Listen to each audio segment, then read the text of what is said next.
India Pakistan മത്സരം പാകിസ്ഥാൻ തോറ്റതോടുകൂടിയിട്ട് രൂക്ഷ വിമർശനവുമായി വന്നിരിക്കുന്ന ലോകത്തിലെ എക്കാലത്തെയും ഫാസ്റ്റ് ബോളറായ ഷുഹൈബ് അക്തർ ഇന്ത്യൻ ടീം കിരീടം നേടാനായിട്ടാണ് വന്നിരിക്കുന്നത്. ആ ഒരു കിരീടം സ്വന്തമാക്കാൻ വേണ്ടി എന്തും ചെയ്യുമെന്നെല്ലാം അദ്ദേഹം പറഞ്ഞു.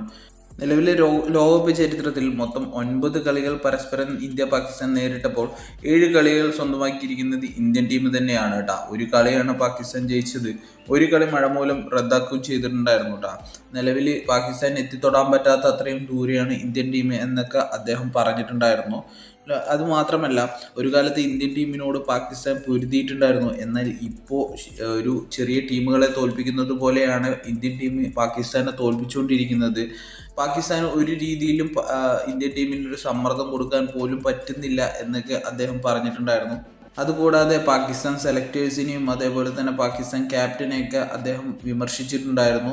ഇവരെ കൊണ്ടൊന്നും ഒന്നിനും ആയില്ല, ഈ ഒരു ക്രിക്കറ്റുമായിട്ട് ബന്ധമില്ലാത്തവരെയൊക്കെ പിടിച്ച് സെലക്ടേഴ്സ് ആക്കി കഴിഞ്ഞു പറഞ്ഞാൽ ഇങ്ങനെ തന്നെ ഉണ്ടാവുള്ളൂ എന്നൊക്കെ അദ്ദേഹം പറഞ്ഞു.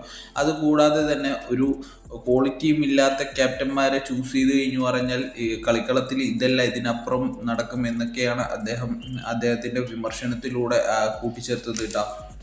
ഈ ഒരു തോൽവിക്ക് ശേഷം പാകിസ്ഥാൻ്റെ കോച്ച് പറഞ്ഞ കാര്യം എന്തെന്ന് പറഞ്ഞു പറഞ്ഞാൽ, ഇഷാൻ കിഷാൻ്റെ ബാറ്റിംഗ് കാരണമാണ് പാകിസ്ഥാൻ തോൽക്കാൻ കാരണമെന്നും ആ പവർ പ്ലേയിൽ അദ്ദേഹം അടിച്ചുകൂട്ടിയ റൺസ് വലിയ രീതിയിൽ തന്നെ ആ ഒരു സ്കോർ ബോർഡിന് മാറ്റം കൊണ്ടുവന്നു എന്നും 150 റൺസിൻ്റെ താഴെ വരേണ്ട സ്കോർ അദ്ദേഹത്തിൻ്റെ ബാറ്റിംഗ് കാരണം മാത്രമാണ് 170ലേക്ക് എത്തുകയും അത് പാകിസ്ഥാൻ വലിയ രീതിയിലൊരു അടിയുണ്ടാക്കി എന്നൊക്കെയാണ് അവർ കൂട്ടിച്ചേർത്തത്.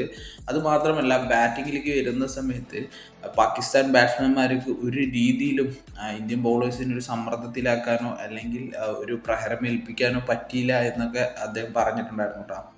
പാകിസ്ഥാൻ ബാറ്റ് ചെയ്യുന്ന സമയത്ത് തുടരെ വിക്കറ്റുകൾ പോയതും അതേപോലെ തന്നെ പാകിസ്ഥാൻ ബാറ്റ്സ്മാൻമാർ ക്രീസിൽ നിൽക്കാൻ കൂട്ടാക്കാത്തതൊക്കെയാണ് കാര്യമായിട്ട് പാകിസ്ഥാൻ്റെ ഇത്രയും വലിയൊരു തോൽവിക്ക് കാരണം.